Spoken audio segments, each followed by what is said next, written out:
Welcome to our channel, ladies and gentlemen. I want to thank you very much for your continued support. If you are visiting us for the first time or you are our regular viewers but you are not yet subscribed, please consider subscribing. Click the notification bell. This will allow YouTube to notify you whenever we do a video like this. You can help us by liking this video and sharing our videos, ladies and gentlemen, and we will grow together. Once again, thank you for your support. Now, Kenyans are discussing Ruto's changes in the UDA party election board. Yesterday, William Ruto led the UDA National Governing Council.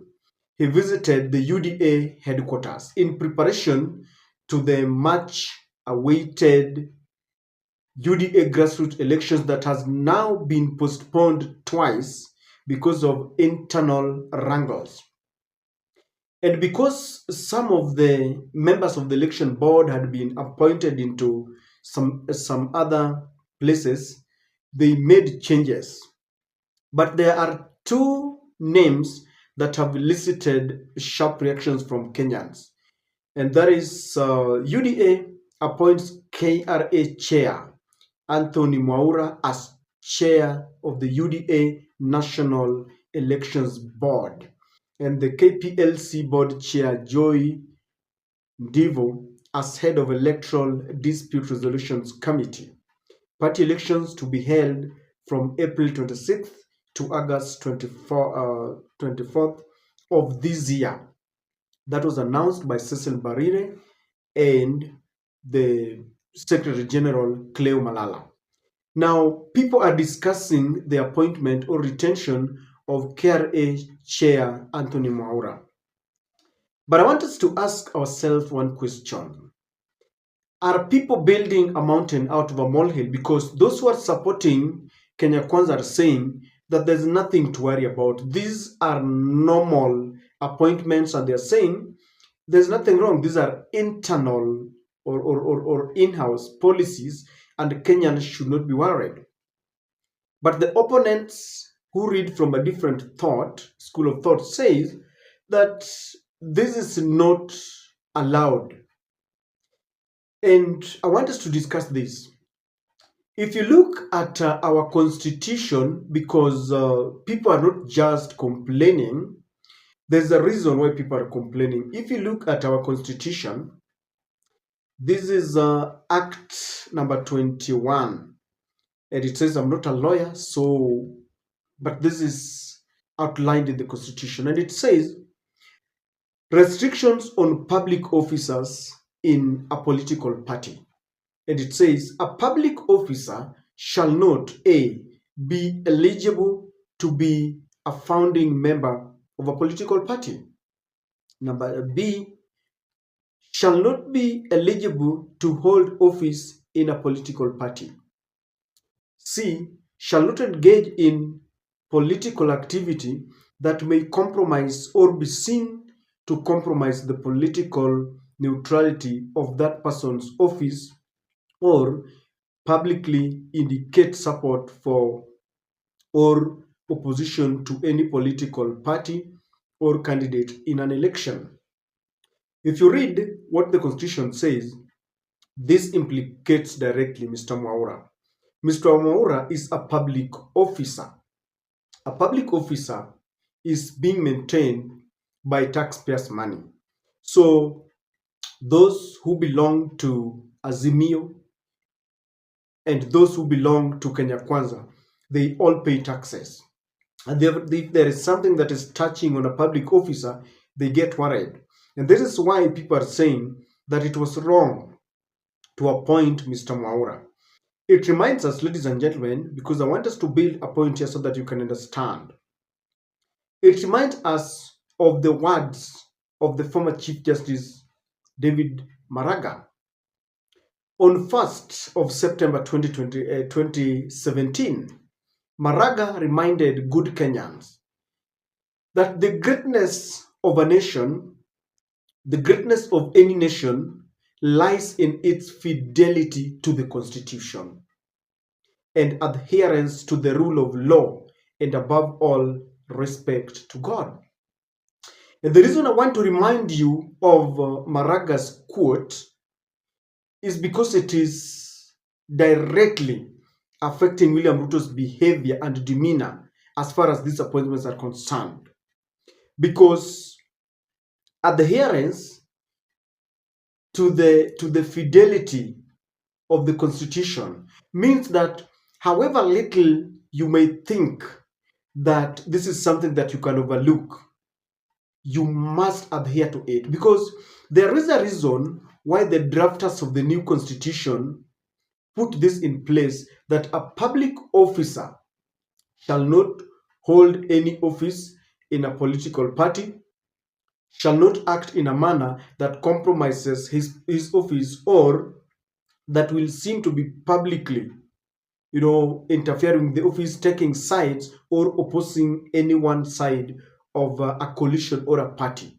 And this is why the Kenyans are so much concerned, because when a public officer, as I said, who is maintained by taxpayers' money, is appointed to hold an office, then it means that he cannot serve two masters. This is conflict of interest, because he can never be neutral. He has taken sides. He's now supporting the government.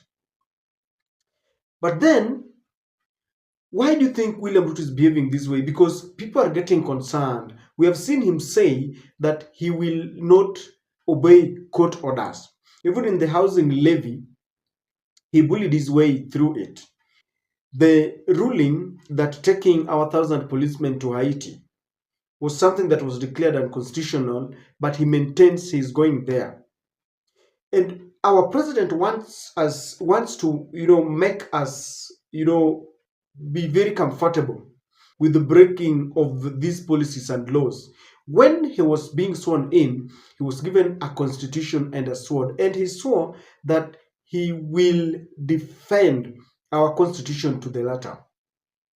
Those who are strict adherents to the Bible will tell you that there's something that John says in the book of Revelation, that whoever will add anything to the writings that and the revelations that he saw, that God will add to their predicaments on judgment day.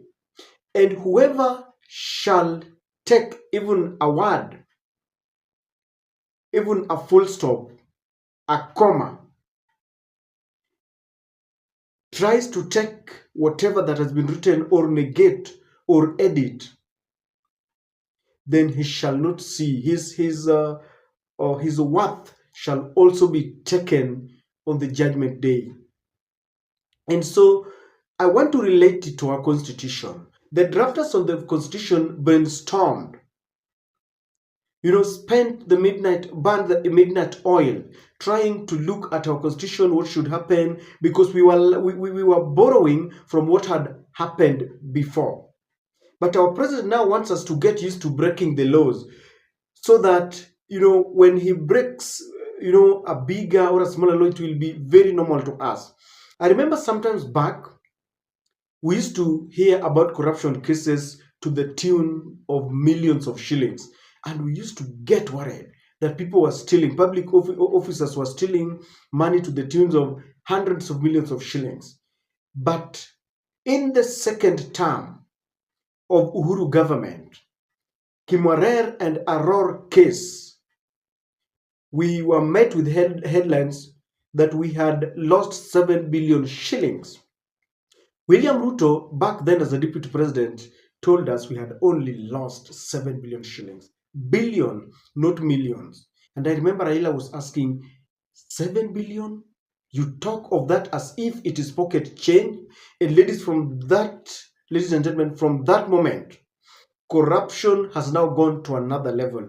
People are now stealing to the tunes of billions. In fact, there was a time when, if you had that a state officer has stolen some millions of shillings, we would feel that that is very little, because our minds had been choreographed to believe that now corruption, a major corruption, should be at least billions of shillings. And this is exactly what William Ruto wants to do to us. That we are getting used to him. That is a man who does not obey the constitution. He does not really recognize it. So that when he does something that is wrong, we say, ah, huyo. The same narrative has been crafted that, William Ruto defeated the deep state. And so even in 2027, there is no need subjecting him to an election because he will definitely lead. He will definitely defeat people if he did that while he was a deputy president. Now that he's in charge of the apparatus and the machineries, he will definitely, defeat all his opponents and competitors. But if you ask me, it is wrong. Another school of thought feels that William Ruto was doing this so that someone can rush to court to delay the UDA elections because he's basically not ready for it. I don't know how true that is, but there's a school of thought that if you look at the way there are wrangles in this coalition, even as they were agreeing and they were changing the election board, there was still no final agreement. There was no finality in the agreement. Some people felt that it should be pushed further so that they can iron out their differences. And some people feel that William Ruto, being that shrewd politician, some people call him wise, some say cunning, I don't know, depending on how you look at him, that he's doing this very intentionally so that someone rushes to court. So as the court delays and the hearing, then they will try to ensure that there is order within the UDA party. But then, ladies and gentlemen, appointing state officers to man political parties is something that we should simply shun away from, because there are very many able men and women who can stand in, who can be chairman of election boards and everything. And don't think that William Ruto does not know what he's doing. He is doing this very intentionally. And KRA is a tax collector.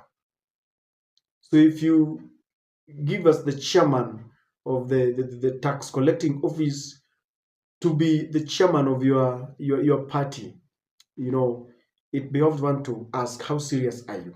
I don't know what you think. Do you think people are making some serious thing out of something that is not? Are we building a mountain out of a molehill? Or do you think that we should be adhering strictly to the constitution so that we pass this on to the next generation? Because William Ruto is our number one citizen. If he continues breaking the law, then the country will be plunged into some mayhem. I don't know what to think, but that is my take.